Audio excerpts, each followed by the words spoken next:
পুরো পৃথিবীতেই ভারতের কিন্তু যারা মানে বিভিন্ন লেভেলে কাজ করেন তাদের কিন্তু একটা ভালো সম্মান আছে। সফটওয়্যারে ভারত বেশ এগিয়ে গেছে, ব্যাংকিংয়ে ভারত বেশ এগিয়ে গেছে। এরকম অনেক কিছু জায়গা আছে যেটা ভারত নিজেরা নিয়ে গর্ব করতে পারে। শুনে আসি আহসান আদিলুর রহমান আদিল ভাইয়ের কাছ থেকে, যেটি রনি ভাই খুব সুন্দর করে বললেন যে ভারতের যে গণতান্ত্রিক ইতিহাস, দীর্ঘ ধারাবাহিকতা, ভারত যেটি পারবে সেটা আসলে আমাদের পক্ষে সম্ভব নয়। বাংলাদেশেরও মানুষের মানসিকতা, তাদের যে সামনের চাওয়া পাওয়া অনেক ফারাক। তার কারণেই কি আমরা এই ভোট নিয়ে, গণতন্ত্র নিয়ে নানামুখী সংকটে ভুগি? না, ভারতের যে ঐতিহ্য আছে, ইতিহাস আছে, সেটি তার মতো ওরকম সমৃদ্ধ ইতিহাস আমাদের না থাকলেও আমাদেরও ইতিহাস খুব একটা ফেলে দেওয়ার মতো না, কিন্তু ভারতের মতো অবশ্যই সেটা ততটা বৃহৎ বা অতটা সমৃদ্ধ নয়। এবং জ্ঞানে বলা হোক, পাণ্ডিত্যে বলা হোক বা নানাবিধ কাজে ভারতের যেই সুপ্রিমেসি আছে, মানে পুরো পৃথিবীতেই ভারতের কিন্তু যারা মানে বিভিন্ন লেভেলে কাজ করেন তাদের কিন্তু একটা ভালো সম্মান আছে।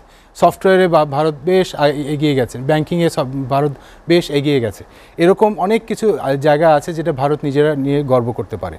আমাদের দেশের আমাদের যেই আমরা তো আগে পুরনো একসাথেই এক ভারতবর্ষের মধ্যেই ছিলাম, কিন্তু ধর্মভিত্তিকে পরে আমাদের এটাকে আলাদা করা হলো।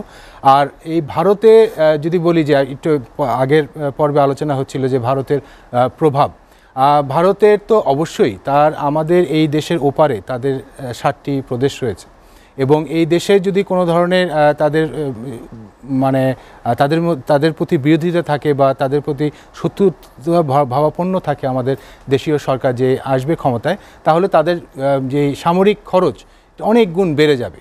সেজন্যই আমাদের দেশের সঙ্গে তাদের একটা সুসম্পর্ক রাখা এটা বরাবরই মানে এটা একটা প্রয়োজনীয়তা অবশ্যই আছে, ভৌগোলিক কারণেই হোক।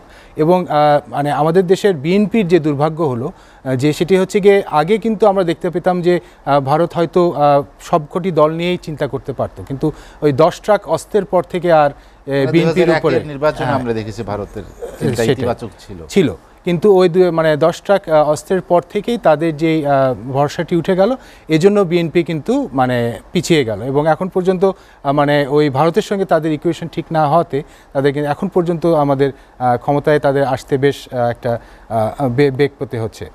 আর শুধু মানে ভারতের নেতৃবৃন্দ নিজেদের মধ্যে ওদের দেশের ম্যাচুরিটি যদি আমরা দেখি, যে গণতান্ত্রিক মনোভাব, তারপরে সরকার বিরোধী দলের মধ্যে যে সম্পর্ক, তারা যখন ঝগড়া করবে বা কোনো একটা পলিসি ডিসিশনে বিতর্ক করবে, তর্ক করবে, তখন কিন্তু ঠিক আছে, কিন্তু দেশের স্বার্থে যখন কোনো একটা জিনিস তাদের সিদ্ধান্ত নিতে হয় বা দেশের মানুষ যখন বিপদে পড়ে, তখন কিন্তু সরকারি দল, বিরোধী দল সবাই এক হয়ে যায়। এটা আমরা ভারতের ক্ষেত্রে অনেকবারই দেখেছি। সেই ধরনের মানসিকতা যদি না থাকে, সেই ধরনের ম্যাচুরিটি বা শিক্ষা যদি না থাকে, তাহলে কিন্তু গণতন্ত্রকে চালানো সম্ভব হয় না। কিন্তু ভারত সেটা পারছে, কারণ তাদের সেই ধরনের, তাদের জনগণেরও সেই লেভেল অফ শিক্ষা আছে, সেই লেভেল অফ মানসিকতা আছে এবং গণতান্ত্রিক মনোভাব আছে। আর ভারতীয়দের সাথে আমাদের বাংলাদেশিদের শুধু রাজনৈতিক নয়, আমাদের তো সামাজিকভাবে বহু পুরনো, আমাদের বাপদাদারা হয়তো ভারতেই পড়াশোনা করেছেন, ওখান থেকে এসছেন। তারপরে আমাদের ব্যবসায়ীদেরও মানে অনেক শত বছরের ব্যবসা ভারতের বিভিন্ন ব্যবসায়ীদের সাথে। তারপরে আমাদের সংস্কৃতি চর্চা বলি বা অন্যান্য যে কোনো বিষয় বলি, ভারতের সঙ্গে আমাদের দেশের একটা অন্যরকম সম্পর্ক, যেটি হয়তো চায়নার সাথে আমাদের নেই। চায়নার সাথে আমাদের শুধু ব্যবসায়িক সম্পর্ক, কিন্তু ভারতের সাথে আমাদের বর্ডার থাকাতে অনেক ধরনের মানে আমাদের সম্পর্কটা অনেকটা দৃঢ় এবং গভীর। তবে ভারত আমাদের সঙ্গে যেই ধরনের ব্যবহারটি করেছে, বা আমাদের পানি চুক্তিগুলোর বিষয়ে বা বর্ডার কিলিংগুলো যেই জিনিসগুলো দেখি আমরা, বা আমাদের সাথে তাদের যখনও কোনো একটা চুক্তি হয়, সেই চুক্তিতে আমরা টার্মস অ্যান্ড কন্ডিশন যেগুলো দেখি, সেগুলো আমাদের ফেভারে খুব একটা আসে না। সেটা আমাদের ম্যান টু ম্যান বা ওদের জনগণের সাথে আমাদের জনগণের হয়তো সেরকম একটা বিরোধ নেই, কিন্তু ওদের যে চিন্তাভাবনা থিঙ্ক ট্যাঙ্ক এবং গভর্নমেন্টের সাথে আমাদের চিন্তাভাবনা থিঙ্ক ট্যাঙ্কের কিছুটা হলেও পার্থক্য আছে। তাদের একটি শক্তিশালী দেশ হিসেবে আমাদেরকে একটু মানে কম শক্তিশালী দেশ হিসেবে দেখার প্রবণতা রয়েছে, যেটা আমরা কোনো সময় নেক টু নেক পাই না বলে আমাদের দেশে এতটা হয়তো অনেক মানুষ ভারতের বিরোধিতা করে।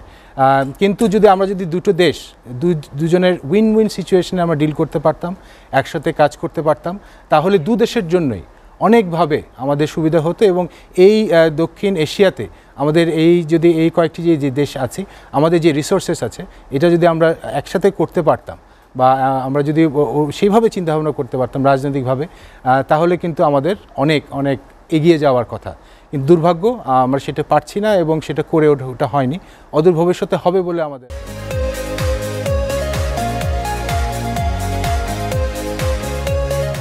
আহসান আদিলুর রহমান আদিল ভাই, আমরা আপনার কাছে যেটা জানতে চাই, বাজেট নিয়ে কথা হচ্ছিল, মূল্যস্ফীতি দ্রব্যমূল্য নিয়ন্ত্রণে রাখা, আপনি নিজেও একজন ব্যাংকার ছিলেন, আপনার কি মনে হয় যে আমাদের আর্থিক খাতের এই অব্যবস্থাপনায় কি তার প্রভাবটা সাধারণ মানুষের উপর পড়ছে কিনা? না, আমি বাজেট নিয়ে আসলে আলাপ করতে চাচ্ছিলাম বেশ অনেকবারই, কারণ আমাদের এবারের বাজেটটা দেখে যদিও সংসদে নেই, আমার কাছে খুব খারাপ লেগেছে। কারণ এই বাজেটটা একদমই মানে এটা কিন্তু একদম সিন্ডিকেট ফ্রেন্ডলি একটা বাজেট হয়েছে এবং জনবিরোধী একটা বাজেট হয়েছে। এবং আমাদের এই বাজেটে যে জিনিসগুলো মূল সমস্যা, আমাদের বেকারত্ব, মূল্যস্ফীতি, রিজার্ভ কমে যাচ্ছে, তারপরে যে আমাদের অর্থ পাচার হয়ে যাচ্ছে, এগুলো বিষয় নিয়ে কিন্তু কোনো ধরনের মেজার বা কোনো ধরনের কোনো ব্যবস্থাই এই বাজেটে নেওয়া হয়নি। ইনফ্লেশন, যদিও আমি অর্থনীতিবিদ না, কিন্তু ইনফ্লেশনটা এমন একটা সময় যে সময় আমাদের মুদ্রার মানটা কমে যায়।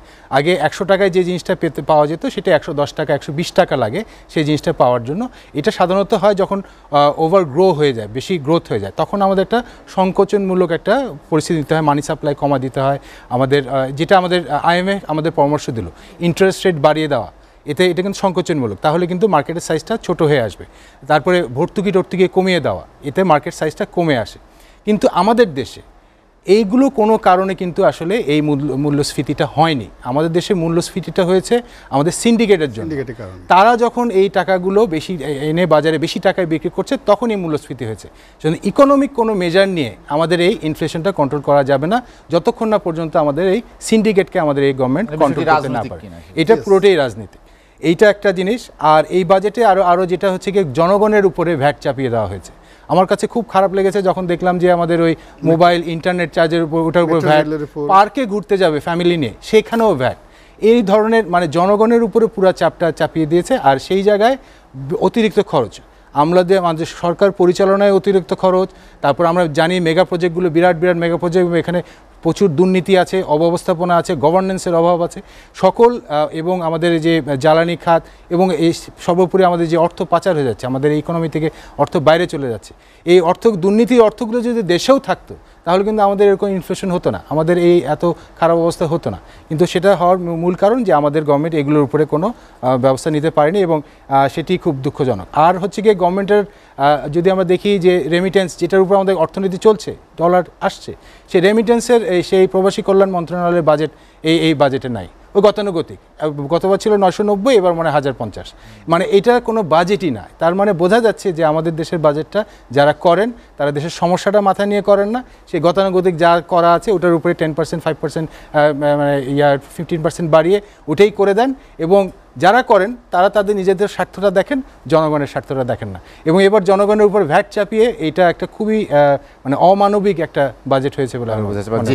আহসান আদিলুর রহমান আদিল, আপনাকে অসংখ্য ধন্যবাদ।